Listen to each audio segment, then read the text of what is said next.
আজকের মধ্যে আমরা এখান থেকে অধ্যাদেশ নিয়ে আমরা আমাদের পড়ার টেবিলে ফিরতে চাই। আমরা অধ্যাদেশ না নিয়ে কোনো অবস্থাতে যাইতে চাই না। কিছু শিক্ষক দেখা গেছে যে আমাদের বিরোধিতা করছে, কিছু শিক্ষক এবং রাষ্ট্রের কিছু কর্মকর্তা যাদের স্বার্থে টান লাগছে এই জন্য তারা বিরোধিতা করছে। এই জন্য আমরা চাচ্ছি দ্রুত সময়ের মধ্যে আমাদের অধ্যাদেশ জারি করে আমাদের বিশ্ববিদ্যালয়ের কার্যক্রম চালু করবে এবং যারা রানিং শিক্ষার্থী আছে এদেরকে অন্তর্ভুক্ত করবে।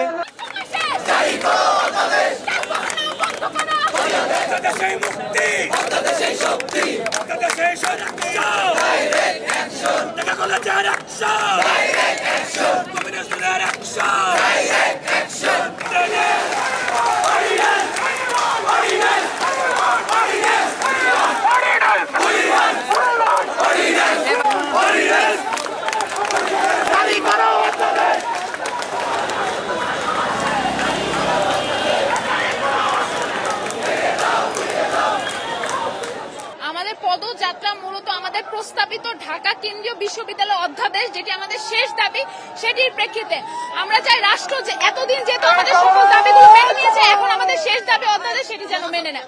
আমাদের দাবি হচ্ছে চূড়ান্ত অধ্যাদেশ।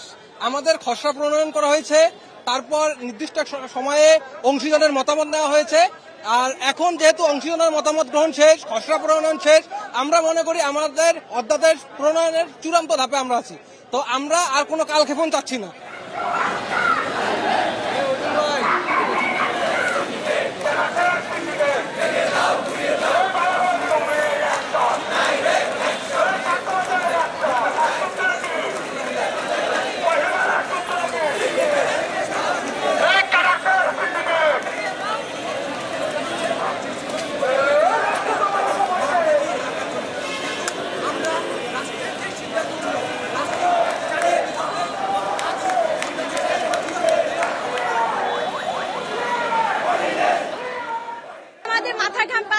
রাস্তাঘাটে আন্দোলন করে আমরা এতটুকু নিয়ে আসছি, এখন লাস্ট মোমেন্টে এসে শিক্ষকদের এমন অনৈতিক আচরণ আমরা কখনোই মেনে নিতে পারবো না। অধ্যাদেশ দিতে কি বছরের পর বছর লেগে যায়, মাসের পর মাস লেগে যায়। আমাদের আন্দোলন কিন্তু আজকের না, অলমোস্ট আমাদের 1 বছর হয়ে যাচ্ছে আমাদের আন্দোলনে, তবুও আমাদের ছাত্র কলেজের কোনো সমাধান হচ্ছে না। কেন?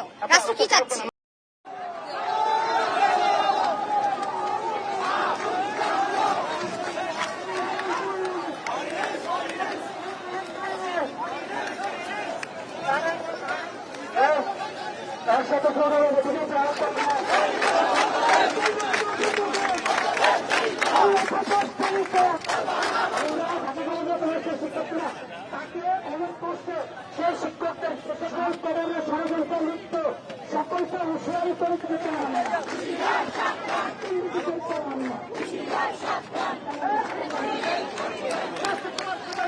এক্সকিউজ মি আপু।